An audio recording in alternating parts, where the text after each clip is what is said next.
The following was recorded in front of a live studio audience at the Studio 21 Podcast Cafe. This is the United Podcast Network.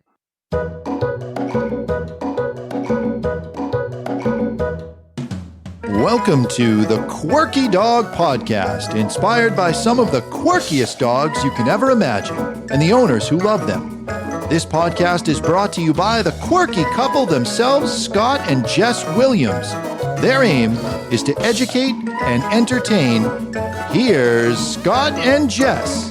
Welcome, guys, and happy Wednesday and happy holidays. This is our big Christmas episode. Next week is Dog of the Year. It's already filmed. We're super excited, but this is our last time in studio for 2021. Scott's eggnog with the rum in there. Scott's got his coffee. He's just drinking coffee with cream. Okay, first we're going to start with Quirky Tip of the Day. We have two pigs. This is supposed to have an elf hat on. Chrissy said he looked like he was went to one's a little transgender. Christmas. Stop it. He went to a Christmas party and he got a little bit too wild. All right, our quirky tip today. You guys, first of all, thank you so much for the overwhelming response of Cookie That Consults. I am so grateful. I so appreciate you guys. I linked that episode from last week into the show notes as well. Those are discounted from $159 to $99 through the end of the year. However, a few people who wrote me didn't have sport dogs, and I'm so glad you reached out, and we're always here to help with behavioral stuff, but we offer canine healing consults. It's Scott and I. It's 45 minutes. It's both of us at the same time. They're virtual also. Those are normally $99.99. They are discounted for our last holiday quirky tip to $49.99 through the end of the year, 12/31/23. So both of those links are in the description, and they will go back to normal pricing, $99.99 for a canine healing consult. Two of us for the price of half of one of us. For pet dogs, and then Cookie That will be going back to $159 in the new year as well. But I just wanted to mention that. I am happy to work with pet dog people, but the Cookie That stuff is very related to sports stuff like we talked about last week. Okay, in keeping with housekeeping stuff real quick, so I don't forget, monthly meditation will be up very shortly. Monthly meditation turned into September, October meditation, and now it's turning into November, December meditation. We've been down and out these last few months. We're very busy. We do have Lola in, though. She was a previous dog on Prozac. We'll probably have her and her mom in at some point for a podcast in 2024. She's awesome. So we will meditate around the Christmas tree with some instrumental Christmas music before the holiday for monthly meditation. And lastly, Dog of the Year is next year. Last week I told you guys that I was most excited about this year than any year before, and I so am, but we're going to actually do a countdown for Dog of the Year. So Sunday, we are going to be releasing 2020 Dog of the Year, a re-release of that episode. It will be on Apple Podcasts. Monday will be 2021 Dog of the Year re-release. Tuesday will be 2022 Dog of the Year re-released, and then Wednesday will be my favorite of all time, 2023 Dog of the Year, and that will be released on all platforms. Okay, did I cover everything? Well, you left out our ice plunge this morning. Yeah, we went. So we're the crazy people who have to. It was a cold one this morning. Who have to empty a freezer of ice so it doesn't have to be plugged in all winter. So we did that yesterday. So it literally was 30 degrees. We both went in this morning. It was a lot. There was no room to even dunk because of all the ice. But yes, it was a fresh way to start the morning, a crisp way. Invigorating. Yes. Today we are going to talk about training our weaknesses. This is a Scott topic that he came up with a few weeks ago.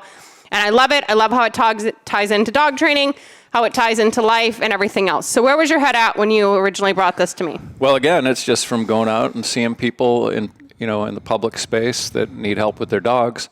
And a lot of people have done training previously. So I'll get there and I'll say, and I'm not talking about, the newer rescues, but people that got a puppy and now they have a 3-year-old dog.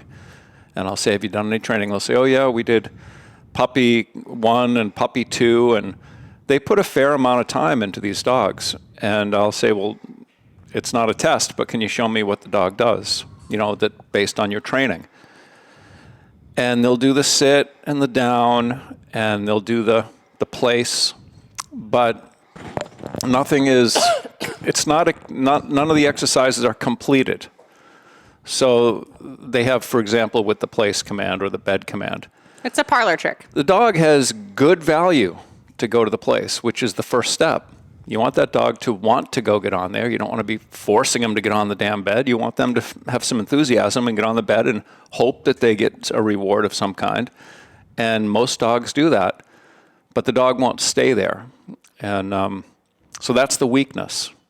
So, people will just do the first part and then stand there and like just kind of micromanage the dog. And then if they even have a release cue, they'll release the dog off. But training to your weaknesses is what's going to complete that type of exercise. And the whole point of the exercise is to have something of practical use. Yeah. So you can put the dog there when you're making dinner if the dog tends to get under your feet around the food. Or when you're eating at the table, or Someone's when people coming come to the over. house Yeah. and the dog gets over exuberant, wants to jump on people, you can say, hey, go get on your place.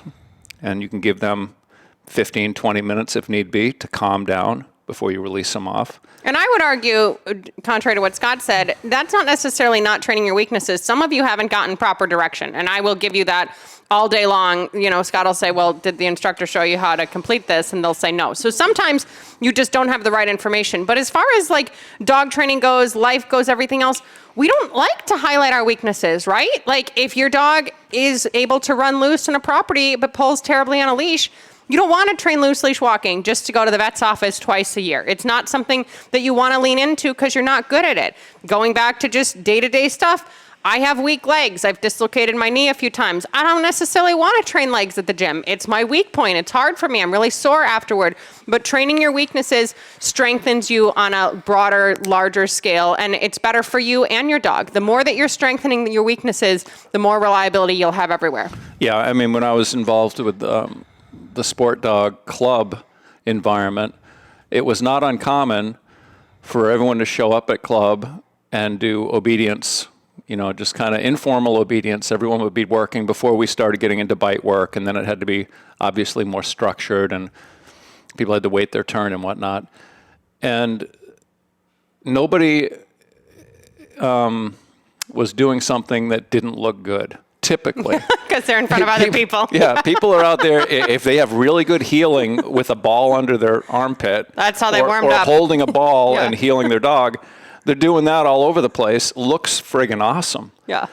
But they're not training the weak parts, you know, what needs to, so that they can progress. And that's common. And that makes you look bad, or you don't want to look bad, or like you don't know what you're doing. Yeah, and that's common even if you have a dog trainer standing in front of you, or if you have friends over, your husband's like, what'd you learn at dog training class today? You're not going to show them what you suck at. You're going to show them what looks good and, you know, what the dog does well. So yes, that's so true. This social pressure of like being out and about and, you know, wanting to look a certain way does matter. But at some point you have to train your weakness. If your weakness is over arousal out in the environment, you guys, you have a pet dog, it gets too excited when it leaves the home. You have a sport dog. Sport dogs can be like this. Go to, you know, places that have an intermediate level of arousal. Go to a parking lot. You know, everybody's going to be going into the shopping malls. They don't care about the dog. It's not as much of like Home Depot or Petco where they're all like zoning in on the dog. Like, oh my God, there's a dog here. Go to places where there is some stimulation, but it's not going to be too overstimulating. Stop walking your dog at 10 p.m. when it's dark out and there's absolutely no distraction. That's not helping you. That's not helping your dog. Train your weakness so it can strengthen your overall life and relationship with your dog. Yeah, and that being said, I mean, if you don't have a plan to train the weakness, you're not helping your cause. You know, if you know that, for example, you know, again, getting back to the sport dog stuff, your dog has a very mouthy hold. They in the retrieve, they're chewing. To let them just keep going and chewing and chewing and chewing is not training your weakness. You're just creating a bigger problem and a habit where the dog is chewing. So you need to have a plan. How am I going to stop this chewing? How am I going to make this better? And that's where, in my case, I would always seek outside help, because if what I was doing wasn't working, and I would know pretty quick, this is not improving. I'm trying to find someone that has a great retrieve. Hey, show me what you're doing here. Look at my dog. I need some help with this situation. Yeah, and that's a great point to bring up. The first way to train your weakness is to identify your weakness, right? So some trainers may say, you have sloppy mechanics. Fine, you have sloppy mechanics with the treats. They fall on the floor, you don't deliver the cookie properly or anything else. Train your mechanics without your dog. Scott and I talk about this all the time. He does this with pet dog clients quite frequently. He's holding the leash, he's pretending like he's the dog, and he's going to pull. The pet dog clients have to do the mechanics without the dog, practice the mechanics. When I used to compete in canine disc very heavily, I'd go out, I'd do my routine, throwing all the discs all over the field, running around having to pick them up myself without my dog, okay? There's a lot of things that we can do in dog training that if you're weak mechanically, brush up on your mechanics, get them stronger before you bring your dog back into the picture. But get some outside eyes on you so somebody can say like, hey, you could use a little bit of improvement there. It's an important thing to identify and to focus on and then to improve, especially as we head into a new year. This is a really nice way, a good focus point here of what we want to improve going into 2024. Yeah, I can remember the first time I threw a disc for Jimmy. Oh, God. And Jess is like, stop. We could have had a stop. TPLO then. Oh, my God. The dog's like running into a fence or trying to get into the God. neighbor's yard because I'm throwing this big arcing thing somewhere, And that's just what Jess said. You need to find a target in the field, just start throwing a Frisbee towards the target, and leave the dog in the house. Yeah, like I'm not crazy heavily into dock diving competing. I've done a few things here and there. I would assume at practice, owners are throwing that freaking thing into the water quite a bit. Like they're perfecting their throw outside of their dog jumping into the water every time. There's a lot of mechanics in fly ball. In agility, oh my God, agility is basically like high-end dancing at this point with all these different turns and everything from Europe. These are things that you can train without your dog, just like football players do, just like everybody else. They're training their footwork and everything else before the game. So if your weakness is mechanics, you can totally train that. Your weakness may be that you can't show your dog that he did a really good job. Some people are very, what would you call it? They're a little reserved, but yeah, or more people are more reserved where they just say like, good boy, like nice job. The dogs need to know, like, hey, I did the right thing. You need to feel comfortable getting on the ground, rolling around, really exuding emotion and being like, hey, you're good at this. You can train. Some dogs, it's the complete opposite. Yeah. There are some dogs, it's like, less. hey, less is more. Yeah. Like the dog is falling apart because of the amount of attention they're giving the dog to mark a behavior. We're not ending the behavior. We just want to let them know they're doing a good job, but keep doing it. And they're like, good boy. And the dog is like Too much. jumping out of his skin. But for the people that can't really relay, how happy they are to the dog, practice it in private, right? And you can't fake it. You have to be genuine. The dogs understand your energy. If you're actually excited or you're just talking in a high-pitched voice, like, oh, that was a really good boy, but you're thinking about going, grocery shopping tomorrow or last-minute Christmas shopping next week. These are things that you need to start working on and training, and then they're going to improve. And the more that we're looking at different sectors of dog training and where we're lacking and we're strengthening them, the better off you're going to be, your dog's going to be. And once again, as I always say, the world's going to be. We're in this together. We have to start getting better for one another. It's getting a little wild out there. We do not have enough control. Absolutely. All right, let's go to break super quick. When we get back, we're going to talk more about training your weaknesses. Want to keep up with all the latest from the Quirky Dog podcast like me and Murphy here? Then make sure you head on over to the YouTube channel and subscribe. Or if you prefer to listen to the madness, go on over to iTunes or Spotify and follow the Quirky Dog podcast. And hey, while you're there, leave a rating and review and let them know what you think of the show. Until then, keep it quirky. Okay, the reason, my hat is really struggling here. The headset does not help. Okay, the reason that I really liked the thought of doing this episode today is Christmas is around the corner, right? A lot of us just did Thanksgiving with the family, Christmas or whatever holiday around this time of year you celebrate. It can get stressful. You're bringing both parts of the family together oftentimes. There's a lot of triggering stuff with people you don't see that often. Your siblings are there, your nieces and your nephews, everything else. Think about training your weaknesses as we head into the holiday. Don't let these things trigger you. If you are a person who is notoriously late, set your alarm, leave the house 30 minutes early this Christmas, and don't let yourself be late. If you are a person who is really hard on yourself, you're really self-deprecating, you're saying mean things to yourself, literally focus on self-love this year. Train your weakness. Put a little note by the mirror. Say it before you leave. Keep talking to yourself. I wore my Go Love Yourself shirt today. It's normally Go F Yourself, but it's Go Love Yourself. I bought this for myself and for Noelle when I went out to New York. Like, start implementing these things into your life. How do I say it? Eckhart Tolle, is that his name? Yeah. So Eckhart, he's great. If you don't know anything about Eckhart, he does a lot of mindfulness stuff, a lot of stuff on healing and meditation and everything else. He says if you have a really difficult family member, you just sit and listen. Don't engage. Yeah. Don't get triggered by engaging. I tell you, a real world scenario, you talk about the holidays and whatnot, and I don't consider myself an anxious person. Do you consider me anxious? You have anxiety, yes. I've had a lot of social anxiety. That's where it would trigger. He has anxiety. I don't get nutty. It's all, yeah. I used to drink a lot, and the way I drank, it helped to make social situations more comfortable. I could be anywhere with a beer in my hand, talking to any number of people from all different walks of life, and everything was great because I had my little beer to keep me stable, I guess. So when I quit drinking, and there was a lot of paths to me quitting drinking, but one of them was I went through a rehab and a halfway house, and they create these social events so that you learn how to deal with stuff without drinking, So they had dances and they had this and that, and they had talent shows. So you have to get out there and make an ass of yourself, sober, and just deal with it and deal with that activity. And you have to, and that stuff still does flare up with family events. And he doesn't run to the bottle, but he's like, come on, let's go. I'm like, hey, we've been here for 30 minutes. We're going to stay for presents. Well, I got to work through stuff, because I know I can feel it percolating in me. It's like, okay, this is getting to be about as much as I'm really, is it how much can I handle or how much am I willing to handle? And quite often, those are two very different things. But as far as this stuff goes, if you do have someone who's always triggering you in like an event, you're like, oh my God, I just don't even want to deal with this person. Just think about sitting there and listening. You don't have to engage. Just listen. Let the person talk, smile and nod, work through these things. This comes directly from the holistic psychologist's account, and I know I talk about her all the time. And yes, this is outside of dog training, but the more you're training your weaknesses in everyday life, the more you're going to be training your weaknesses in dog training. Focusing on weakness in all areas of life is good for you.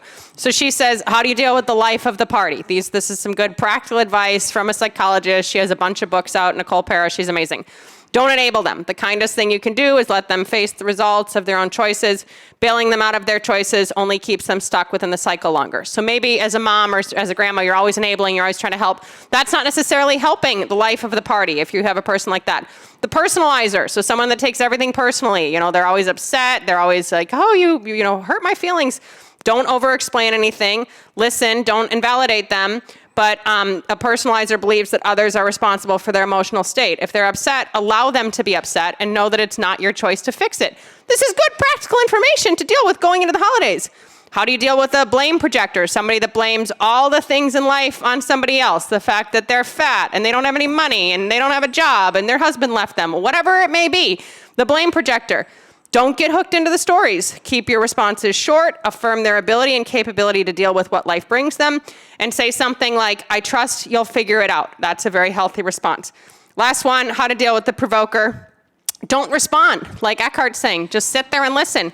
No engagement teaches the provoker to look to other people for their own emotional charge. They're not going to keep, badgering you. Stay empowered, take deep breaths, don't take the emotional bait.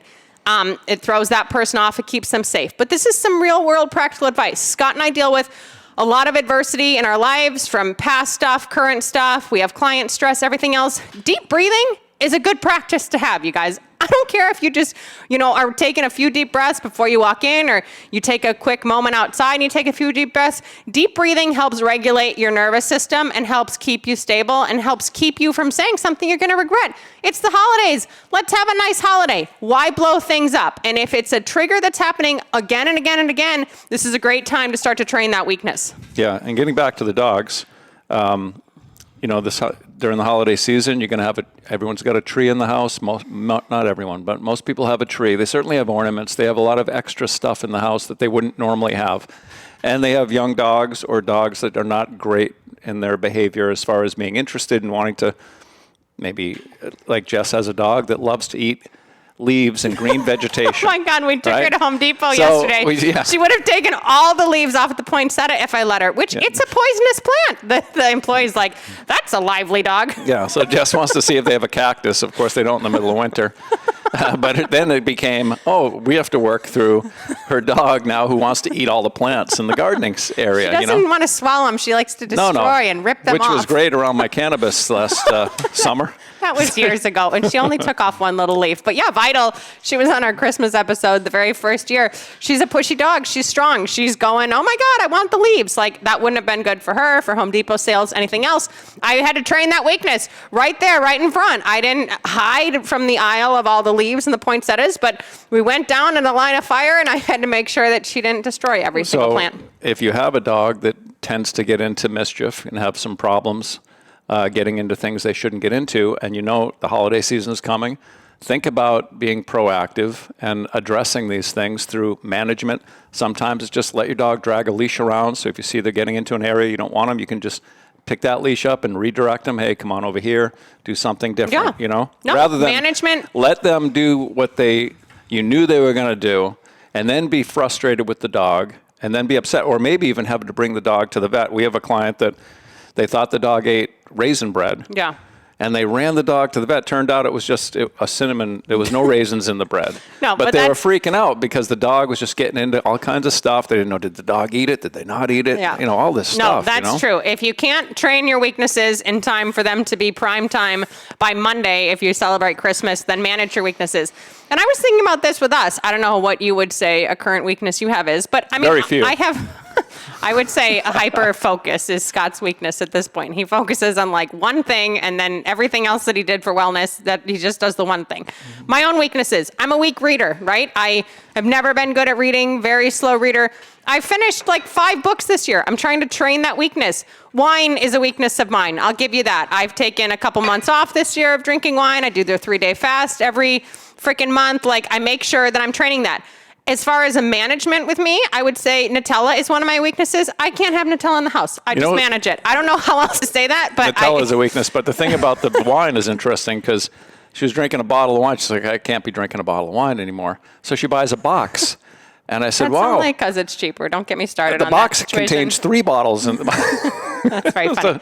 He's always very loving on the podcast. No, but literally, like, you want to talk about Nutella, I am like, I'll have it for pancakes this weekend.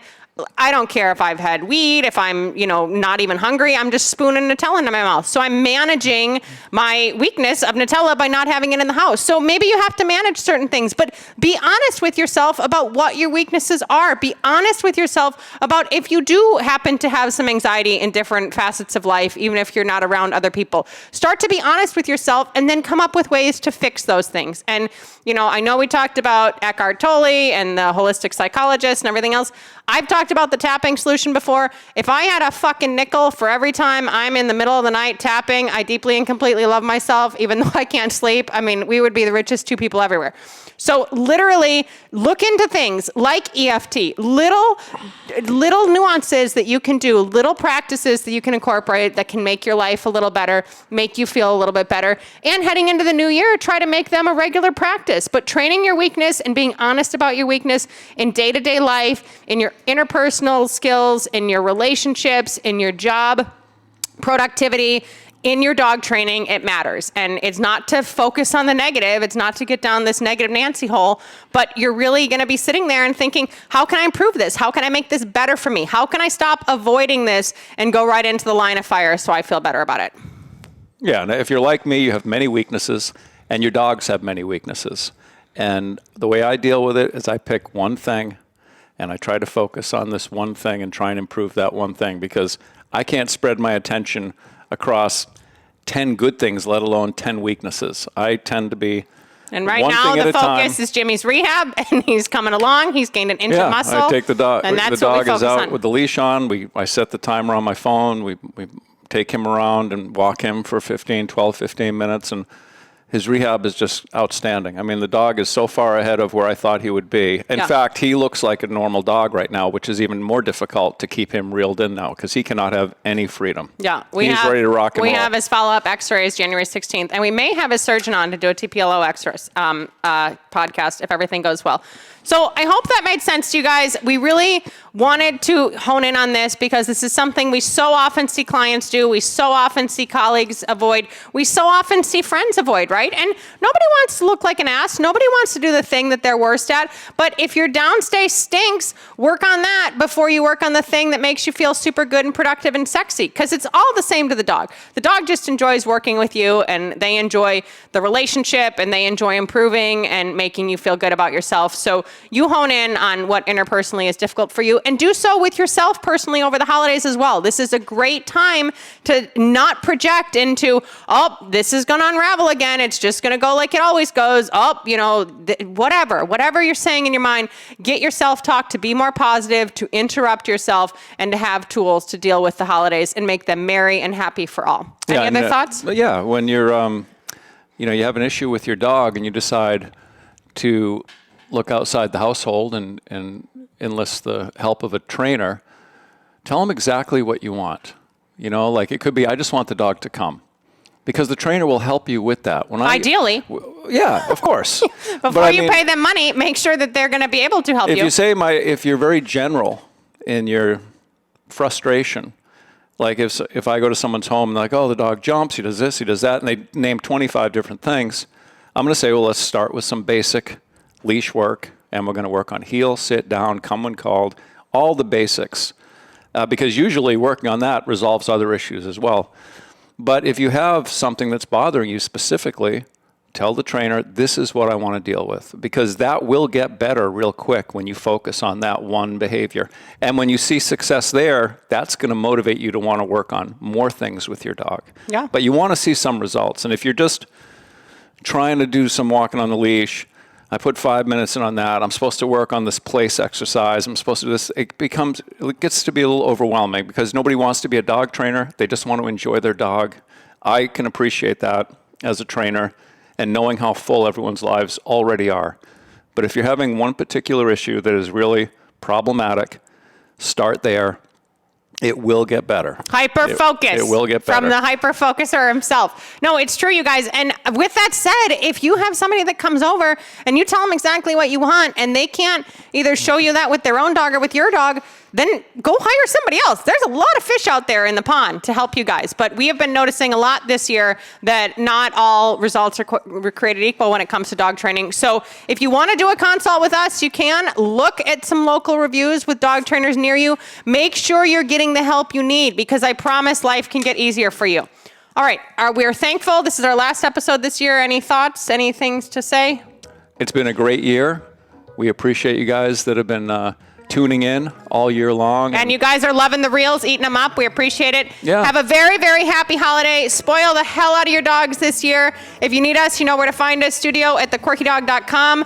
Don't forget about the re-release of all the dogs of the year. Christmas Eve, Christmas Day, Tuesday, and Wednesday is 2023 Dog of the Year. Thanks so much, guys. Merry Christmas, and keep it quirky. Happy New Year. Bye-bye. The views and opinions expressed by the hosts, guests, or callers of this program do not necessarily reflect the opinions of the Studio 21 Podcast Cafe, the United Podcast Network, its partners, or affiliates.